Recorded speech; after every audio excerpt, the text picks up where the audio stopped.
Hey everybody, welcome to our book study. Tonight we are going over, I think it's 13 and 14, but I could be wrong, but it's the law of the picture and the law of buy-in. So definitely really good chapters, and I'm glad you're here. So we're already a few minutes behind. Let's just jump right in. So law of the picture, people do what people see.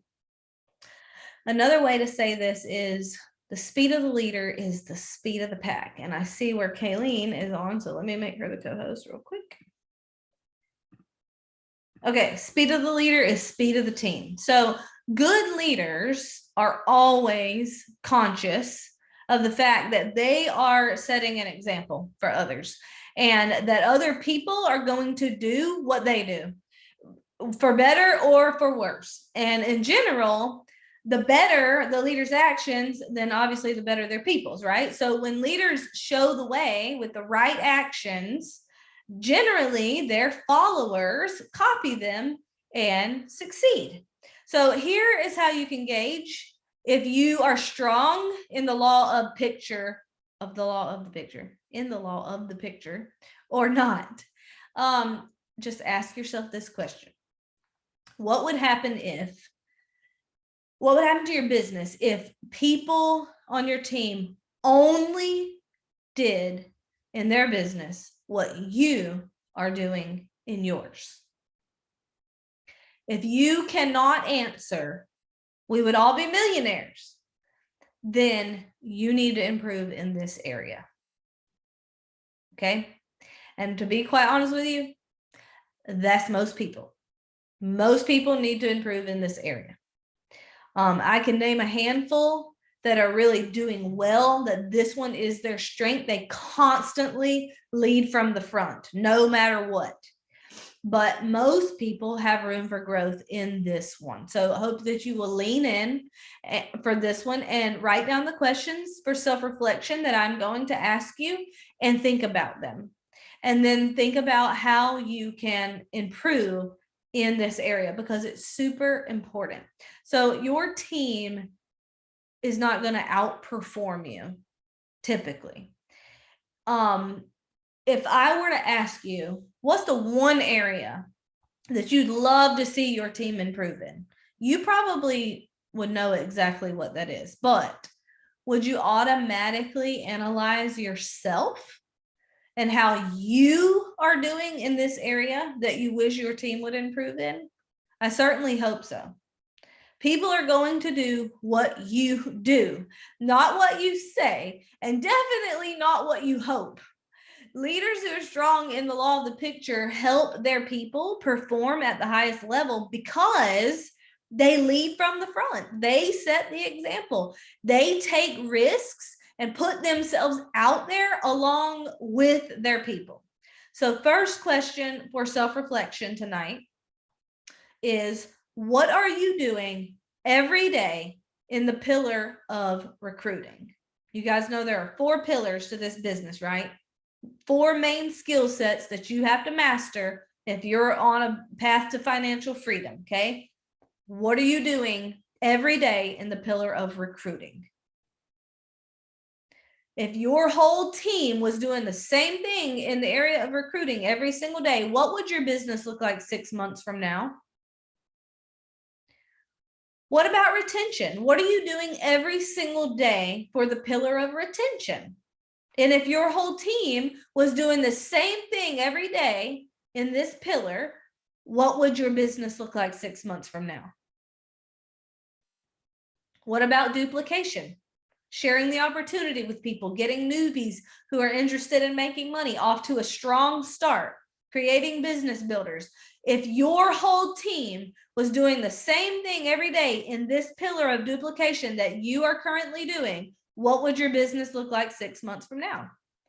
And then same applies to leadership, the 4th pillar. If your team was doing the same thing in leadership, coaching calls, leading events with their teams, trainings, all of these things, if they were making every effort in leadership to help their team be successful that you are, what would your business look like 6 months from now?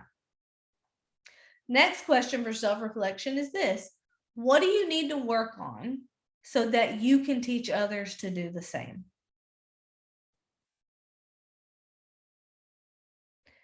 Okay, so he talks about in the chapter how leaders need to be two things: highly visionary and also highly practical. Got to be both, because they can envision what's coming and they know what has to be done. And if these two qualities are not in proper balance, then it's hard to expect anybody to follow. Vision provides a picture, it's the what or the why behind why we're doing what we're doing. Strategy provides the plan, it's the how, it's the nuts and bolts, it's the boots on the ground, it's the action. You have to have both. Why are both important? Because if you have vision without action, you're achieving nothing. If you have strategy without vision, then you're not going to inspire anybody to follow you. So you need both. You need vision and you need the strategy. Okay. So, Jules, when have you seen employees or team members do the same things as their leaders do, and what were the results? You want something positive? Let's try one of each without naming names. Okay. Well, I am privy to a situation where I'm trying to be careful. Make sure nobody where some leadership at my church, he tends to be a little flexible with his arrival time. Okay. This is funny. It's actually in the book, but because he is flexible with his arrival time, everybody else is flexible with theirs to a further degree. So if he strolls in by 9, they stroll in by 9:30, 9:45, 10, 10:30. Before you know it, they're getting there as others are leaving for lunch. There's really never any solidified planning time cohesively as this group of, leaders. So I see that. And what's really interesting, I'm friends with one of their wives, and that's why I even know this, but when there was attempted to be some corrective conversation, it's real hard to say, hey, I need you to come to work by a certain time when I don't actually come to work by a certain time. Or, hey, I need you to show up on book club with your camera on and like looking ready to engage and being in the chat and all that.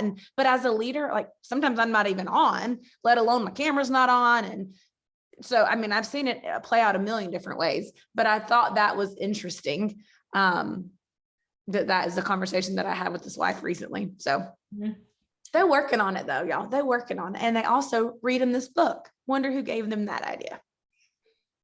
I'm like, y'all need some leadership books in here. I definitely have a million examples that I could give you of my own, like using me as the terrible example of how your team's going to do what you do. Any other examples?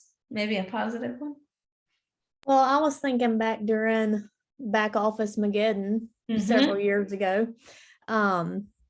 Those of y'all that don't know, we had a back office switchover 5 years ago now, I don't know, but it was terrible. It was like the end of the world was happening. It was taking 2 and 3 months for people to get welcome packs. Like it was a disaster on all fronts, right? But Fallon was our leader.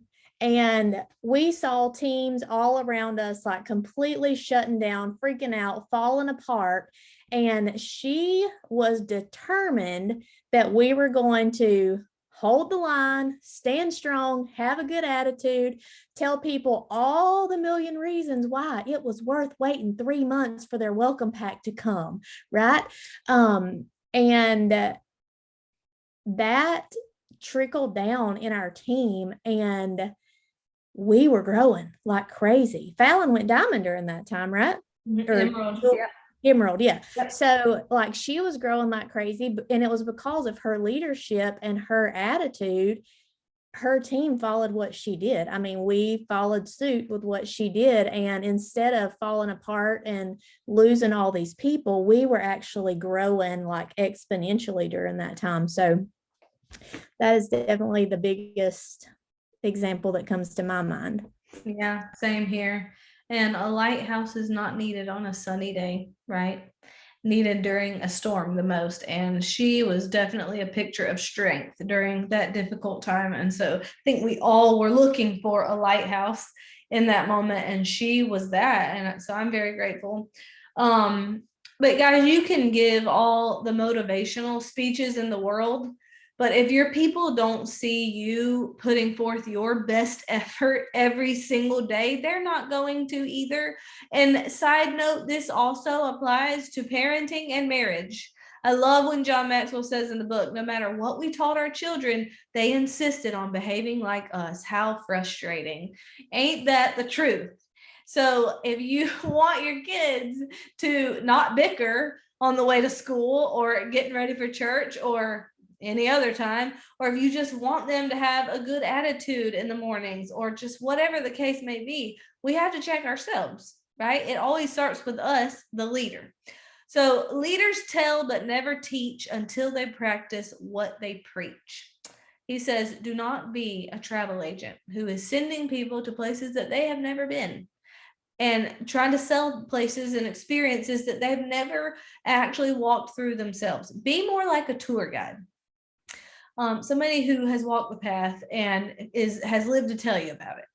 Guys, this is not a lottery ticket. And if you think that you're just going to sign up a rock star and get rich from that, that's not how this business works. You have to be the rock star. You don't just get to sign up a rock star and get rich or coast. You have to be the rock star if you want to be a successful leader. Okay. And as a leader, the first person that I have to lead is me. The first person I should try to change or work on is me. And my standards of excellence should be way higher for myself than the ones that I set for other people. If I want to maintain my credibility as a leader, I have to show up and first, I have to work the hardest and the longest on myself. So next question for self-reflection.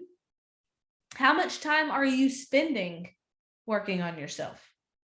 Whether that be personal development or spending honing in on your skill set, becoming a student of this profession. You can't give to others what you don't have, right? How much time are you spending on personal development to the time compared to the time that you spend investing in your team members?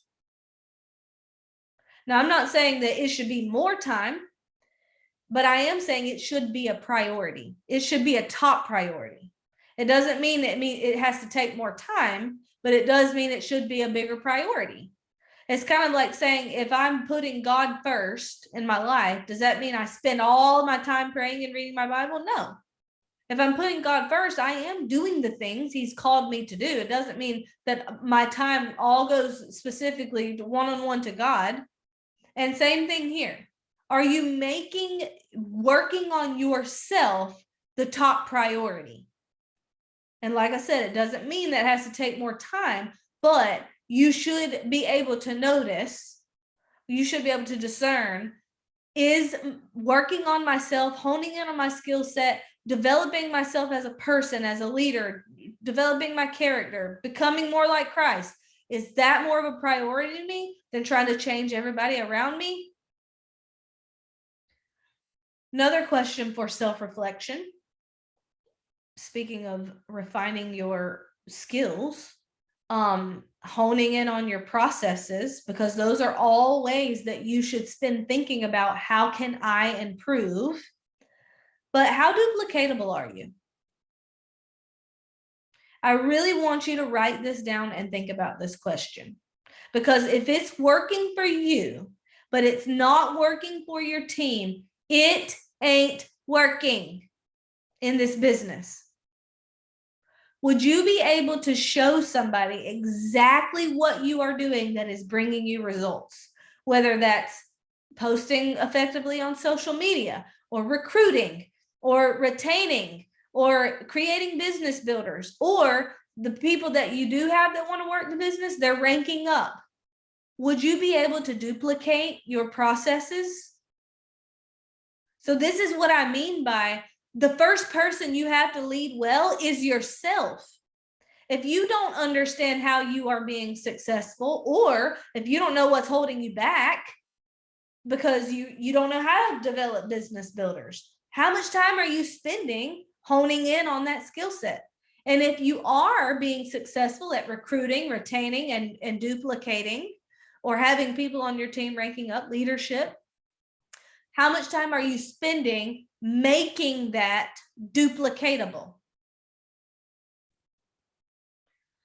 So, moving along, leadership is more caught than taught. And it's caught by watching good leaders in action.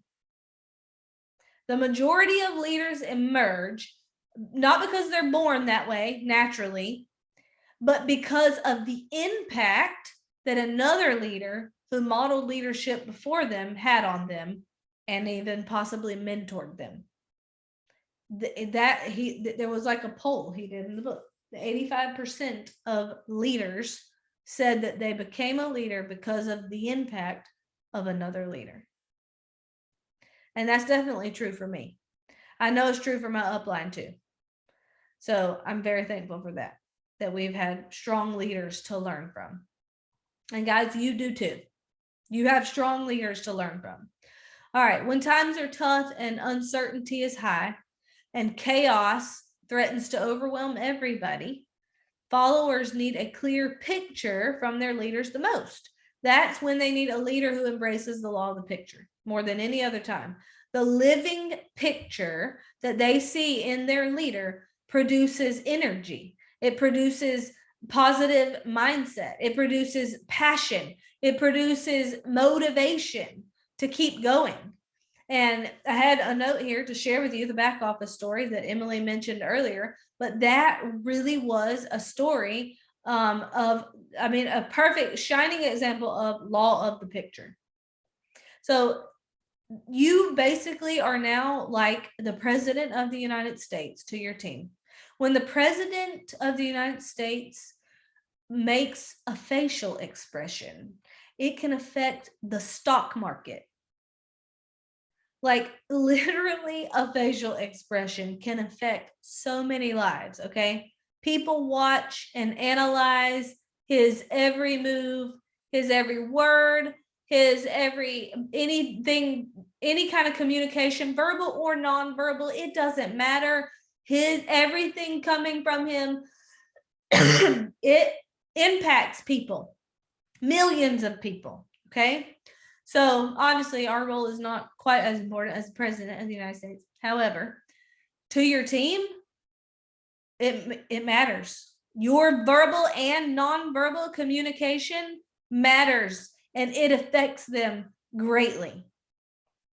So if you don't like something about a prize in a contest, or a shipping delay, or a credit card decline, or a back office glitch, or a product, I mean, it doesn't matter what it is. If you don't like something and you're expressing that, guess what you're doing to your team?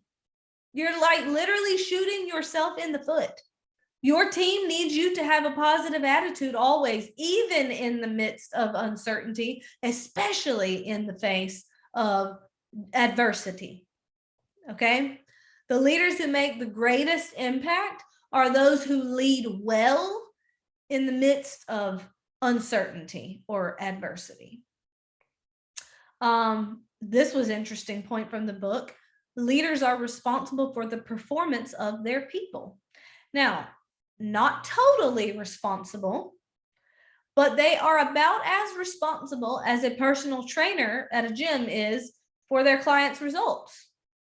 Like you want that trainer, if you're paying your trainer to help you get results, you're expecting they're going to support you and provide you resources and encourage you and, tell you exactly what to do, right? But ultimately, it is up to the person how bad they want those results at the gym. So you're not totally responsible, but you are somewhat responsible. Sorry, y'all. Something in my throat. Okay, as a leader, you should be monitoring your people's progress. You should be giving them direction, holding them accountable. to what they say they wanted to do. But what can be dangerous is when a leader tries to improve someone else's performance while neglecting to improve their own. As a leader, your standards for yourself should be higher than your standards for anyone else. If you want to maintain your credibility as a leader, you have to work the hardest and the longest on changing yourself. Hang on, I have to copy.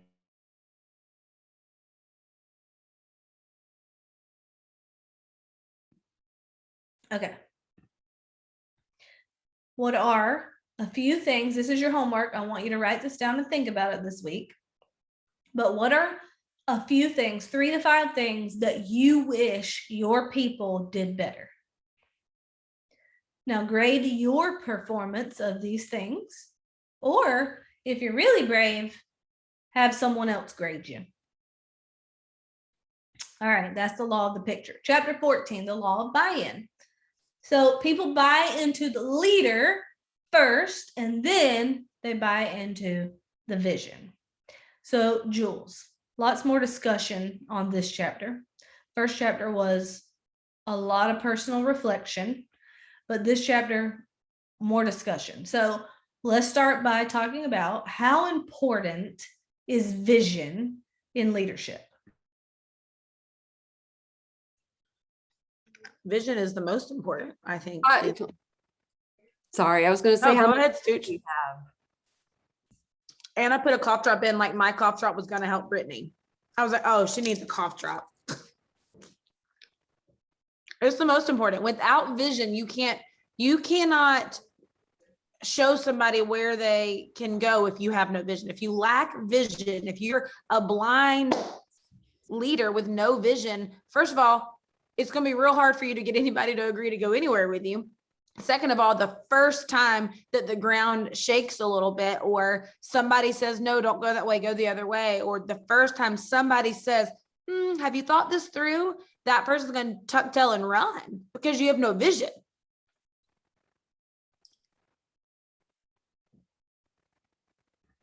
I have an example. Oh, go ahead, Kayleen. Okay, so when I first started the business, it was when COVID hit and we thought the world was going under. And so I panicked, and I remember Brittany and Christina getting on a Zoom like the next day. It was like pretty prompt. And they're like, everyone needs to be on the Zoom. And what they did was they casted vision and helped build belief that we were going to make it through this season.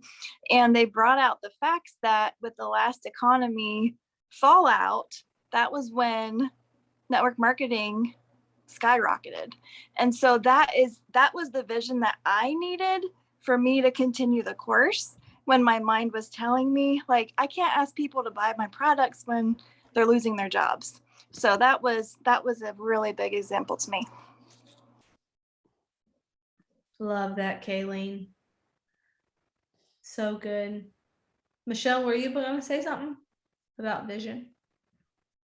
I thought you I were. mean, I was kind of being facetious saying, how much time do you have? Oh, I didn't hear that. Yeah, because I mean, leadership implies that you are going somewhere, and vision is the destination. And if you don't know where you're going, you will never get there. So you're just going in a circle. You're not leading anybody. You're just moving. So, and yes, Chris, without vision, the people perish. I mean, you have to have the understanding of where you're going. You have to have that clear picture. Otherwise, I mean, it's for naught. It's nothing. It's everything. Mm-hmm. Yep, it's definitely foundational. And many people have it all backwards when it comes to approaching vision in leadership. They think that if the cause is good enough, that people are going to automatically buy into it and follow. So that makes me think of like, oh, our products are so amazing. Everybody's just going to follow because our products are so good, or our comp plan is so good, or this or that is so good. But that's not really how leadership works. People don't at first follow worthy causes. They follow worthy leaders who promote causes that they can believe in. People buy into the leader first and then the leader's vision. And if the leader has not built credibility with that person, it doesn't really matter how good the vision is. So when you have an understanding of that, it really does change your whole approach to leading people. You don't expect people to follow just because any reason, except you have to buy into the leader. All right, next question, Jules. How important is it for you to have a right leader to follow?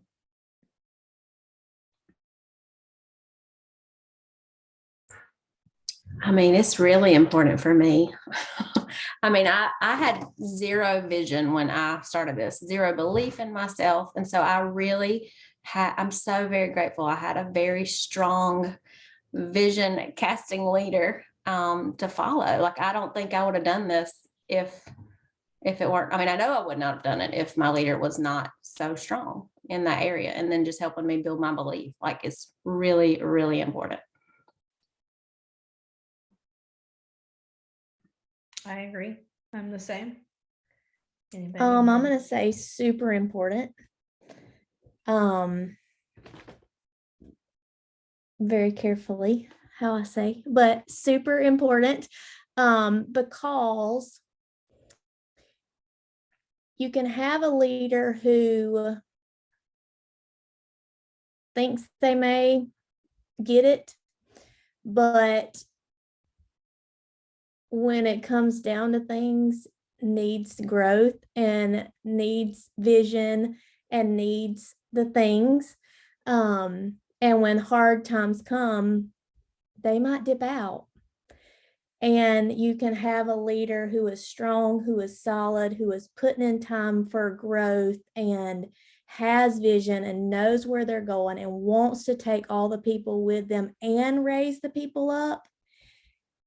And the progress that you're going to make under these two leaders can be night and day difference. So it's super important. It's super important. Can you do it without? Maybe, but having a leader there to help carry you and guide you and cast that vision, it's pretty invaluable. Yeah, that's so good, Emily. Fighting tears and coughs. That is so true. I totally agree. All right, Jules, next question. Have you ever seen a leader who asked people to buy into the vision, not really realizing that it was more important that the people buy into the leader first? And what was the outcome? I feel like this was me the whole first few years of my business. What? Gracious, I'm glad I learned a thing or two. You feel like what was you the whole, what are you talking about? That I lacked the ability to get people's buy-in in the beginning. First of all, I wasn't entirely a leader worth following, for the record. Second of all, I wasn't entirely building with the right kind of people. But when I had a great idea, y'all, I'm a type 3. I cannot help being this way, but I have to be real intentional to not just go tell people what we're doing. So I would have a great idea. I mean, it really could have been great ideas, but the fact that I would just go and tell people what their vision was and what the plan was, I could not figure out why the heck they weren't picking up their crosses and just doing what I just told them we were going to do. I mean, it baffled me, utterly baffled me. And then I realized, oh, or rather than I went, oh, they have to buy into me first before they buy into my vision. And then I was like, there's like this law of buy-in, like it was a whole process. So yeah, it's usually a disaster for me. If I fail to have people's buy-in for me or with the idea, it's rushed, it's panicked, it's very well executed or very poorly executed. And most of the time it does not ever come to fruition. Most of the time it just fizzles before it ever even got started, which is why, plays back into your last question, for me, having such a strong leader was really important because she's kind of always been my pace car.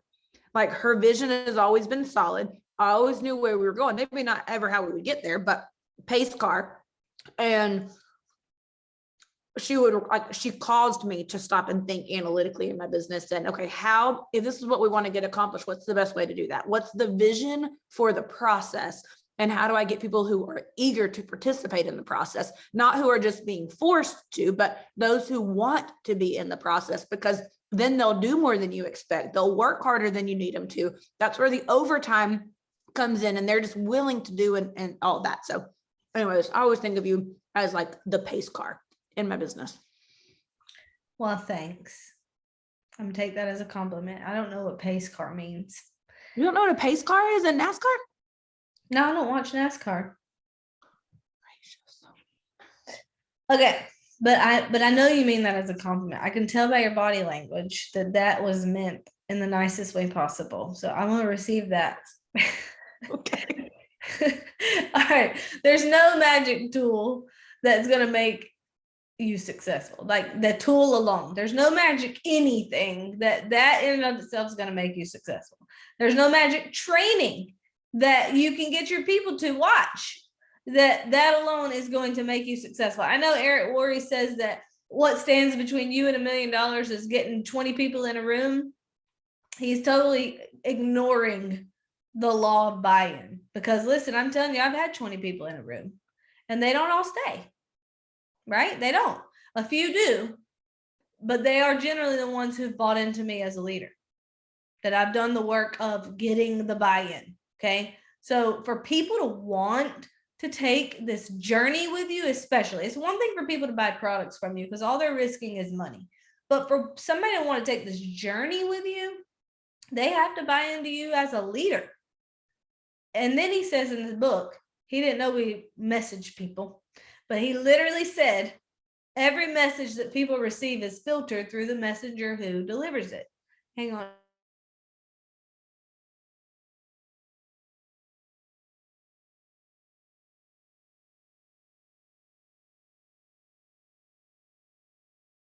You're Just muted, muted, but you're Brittany. very animated with your words.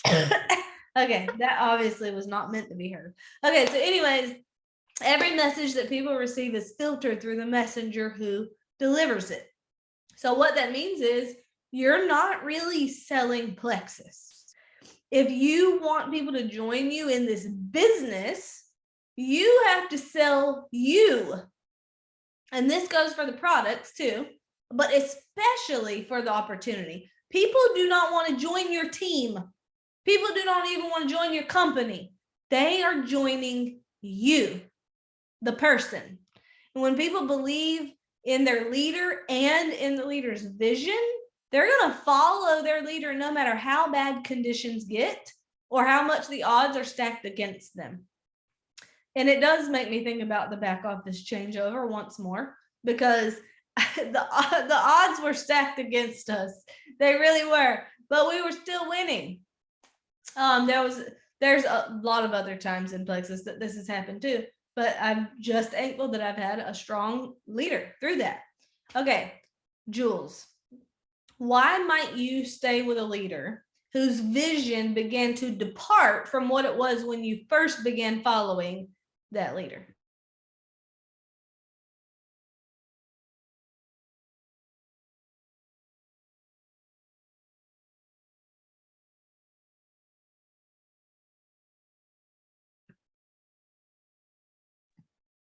Oh, y'all like, y'all, you change your vision, Brittany. We out.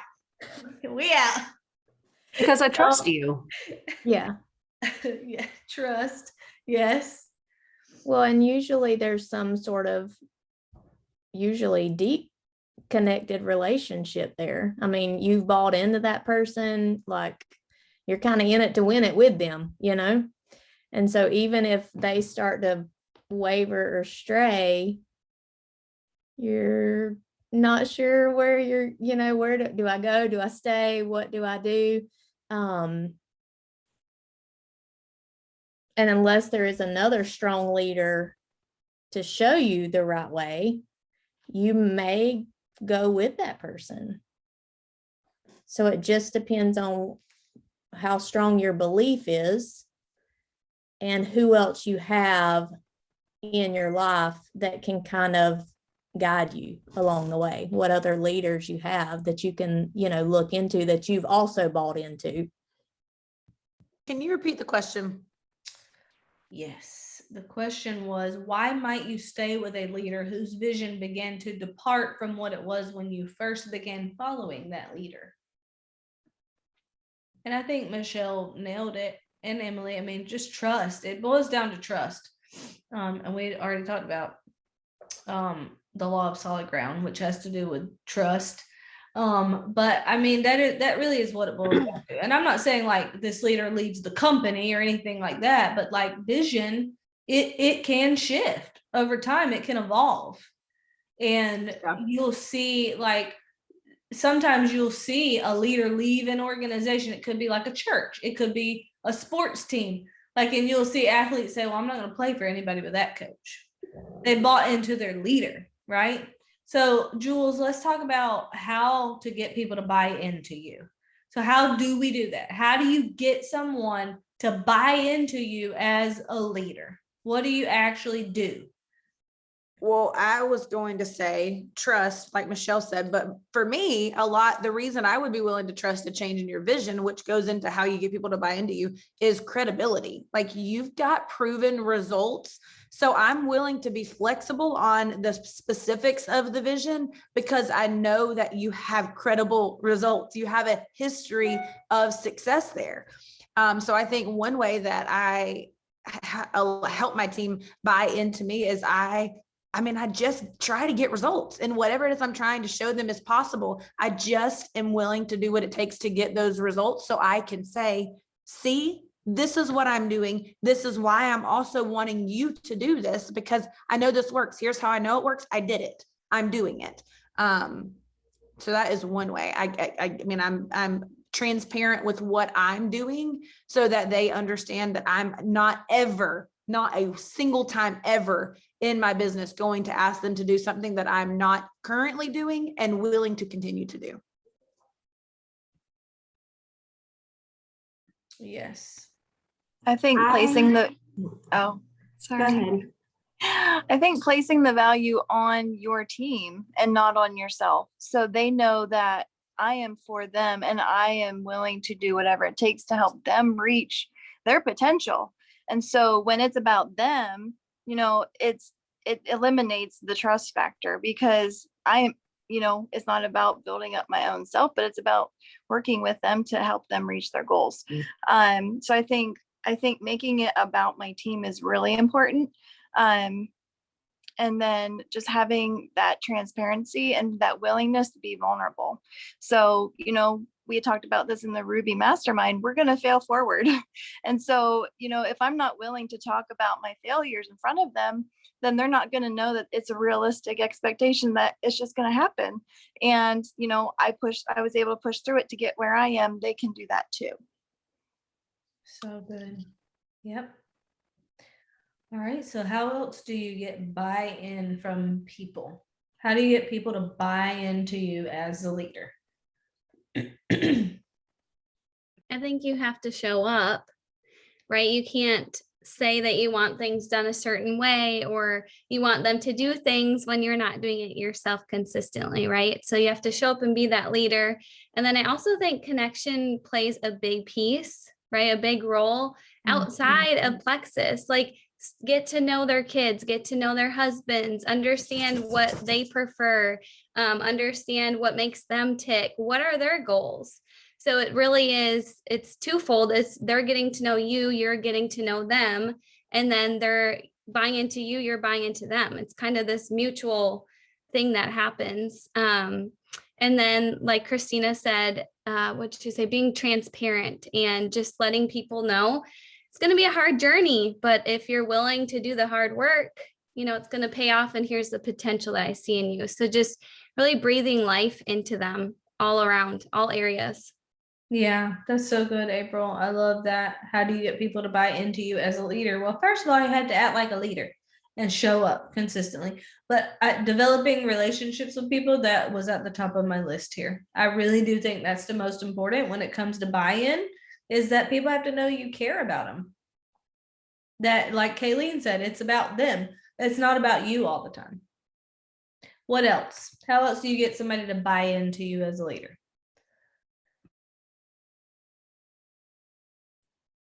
I was gonna say, like determination and belief, because I think about like what Fallon went through, like when she first started, like she didn't necessarily have a proven system or results, but she had that belief. Like she felt like she had no other choice. Like she was gonna find a way no matter what that looked like.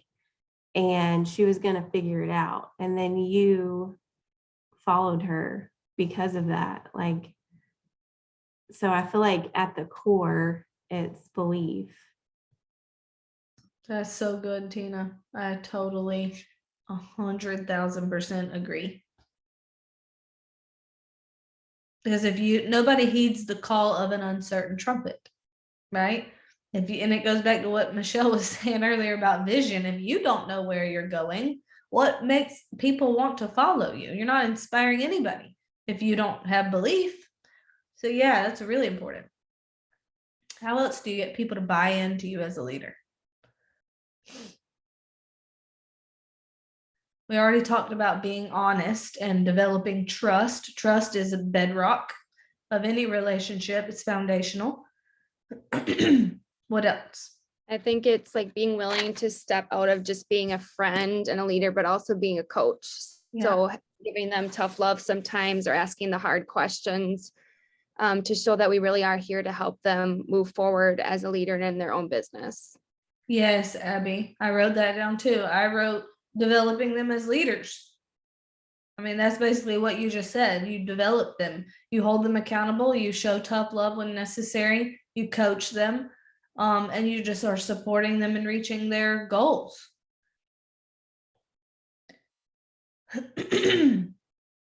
I think also setting a good example and having high standards. So that goes back to the law of the picture. If you are leading from the front, if you are setting a good example, people do buy into that. And then also give people tools to do their job better. That will get people's buy-in. That's making you a great leader if you can help others be successful. Give people the tools they need to reach their own goals. Their paycheck is getting higher because you gave them tools to be better at what they do. Every single one of you on this call can name someone who has given you tools to help you make more money. And they did it out of their own free time, right?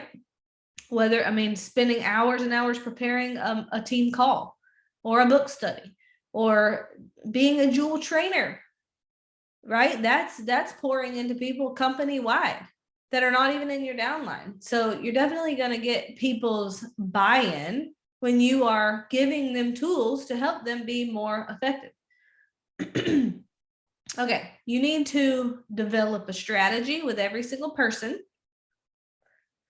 And only after you have invested in them should you share your full vision. That goes back to the law of connection. Leaders touch a heart before they ask for a hand. And I don't know if we've actually covered that one yet. Have we? This book study? I don't think we have.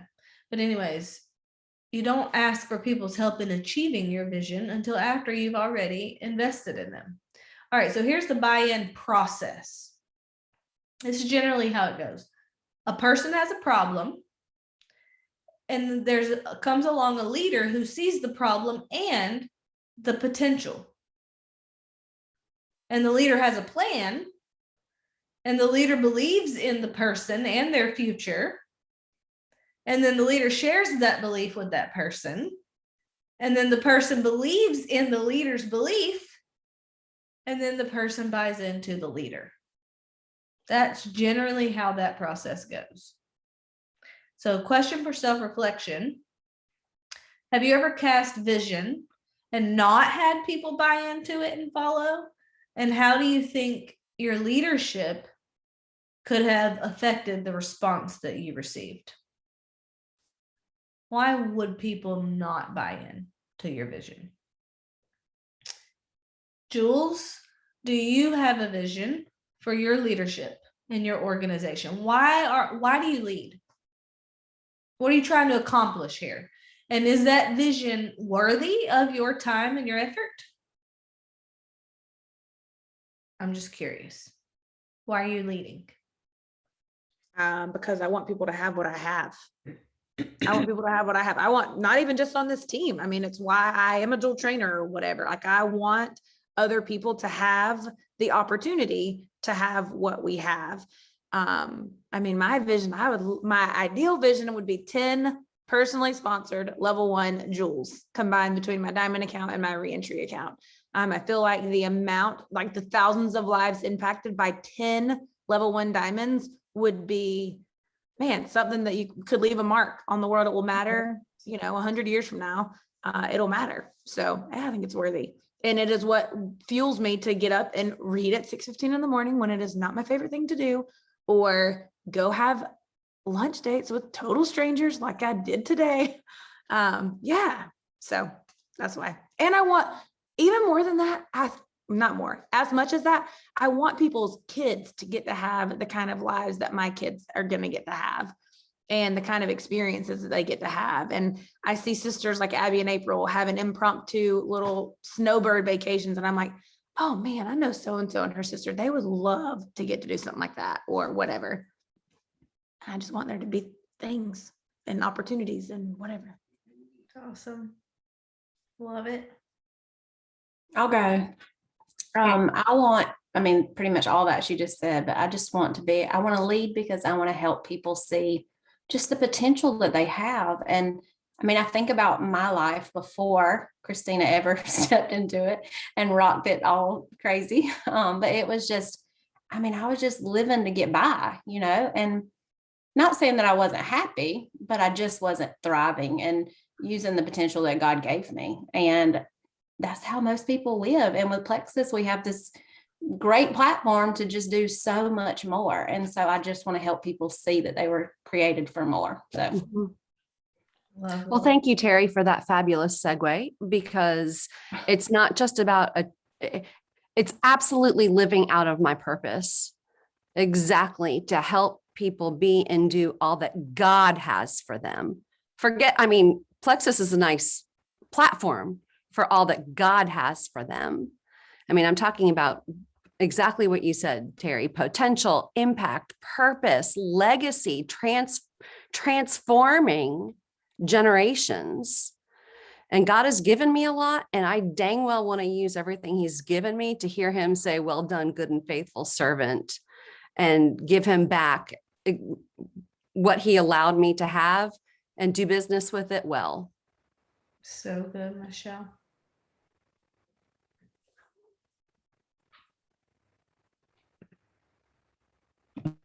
I recently started reading Intentional Living by John Maxwell. And I think, to sum up really shortly, the answer to that question for me is this sentence that I just highlighted. When I die, I cannot take with me what I have, but I can live in others by what I gave. Significance. So good. Your makeup looks really pretty, Chris. Okay. Well, we have a couple minutes left, so let me leave you with a couple of self-reflection questions. The first one is, have I bought into my people? Because don't expect your people to buy into you if you have not bought into them and their potential. Have I bought into my people? And the next one is, have my people bought into me?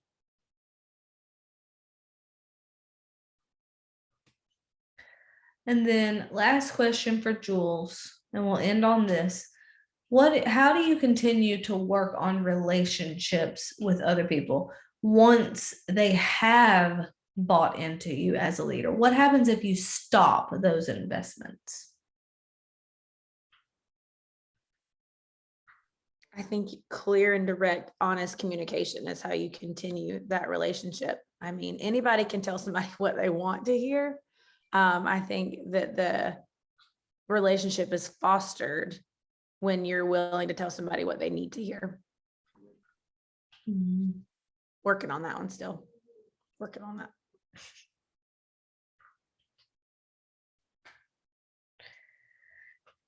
Anything else? How to continue to work on relationships once you do have their buy-in? I mean, I think you just have to be intentional about doing that, intentional about connecting, asking great questions. You've always been a perfect model of that. I mean, you know what's going on with my kids. You ask me about my husband, you know, what we're doing. I mean, just being really intentional about asking about our lives outside of Plexus. Yes. So I'm not a perfect example of it. Well, for me, you are. Definitely don't do it perfectly, especially not with as many people as I would like to. But I think that when you've invested in somebody and they know your character and they know that you love them, Mhm.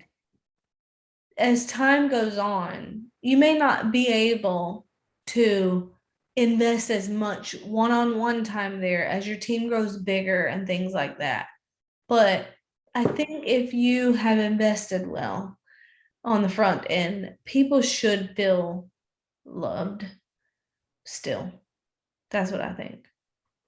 But yes, intentionality. You do it intentionally. That's how. And I think that we should always be trying to invest in our relationships.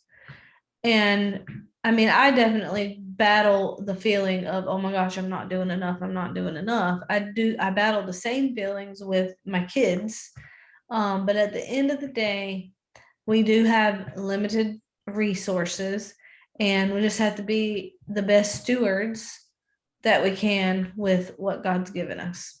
So, sometimes that means investing in more of a group setting or whatever. But anyways, yes, you should continue investing in your relationships. Long Pat, just because you have somebody's buy-in doesn't mean you have no responsibility to invest in the relationship anymore. Okay. All right. Well, I hope you guys have plenty to think about this week. I really do hope that you have written down the questions for personal reflection and that you will go and do the homework. Because y'all, it's important to work in your business and do your income producing activity and do your coaching calls as a leader and do your events and all of these things. But guys, it's just as equally important to work on your business. You should be working on your business. And that is this right here. This is the work of growth. Just taking the time to think these things through. And then how are you going to apply? So I hope that you don't just like get off the call and then check the box and go on to the next thing. I really do hope that you're digging into this, especially at this point in the book study, because the temptation is, oh, we're halfway through this. And you know, you might be over this book and ready to move on to the next thing because we as Americans tend to have very short attention spans. But guys, there's so much meat left in this book. And I hope that you will be steadfast and continue applying yourself as a leader to the very end of this book study, because every single chapter is so important and so applicable to your business, and not just your business, but your life. So, all right. Good night, y'all. See y'all next week. Bye.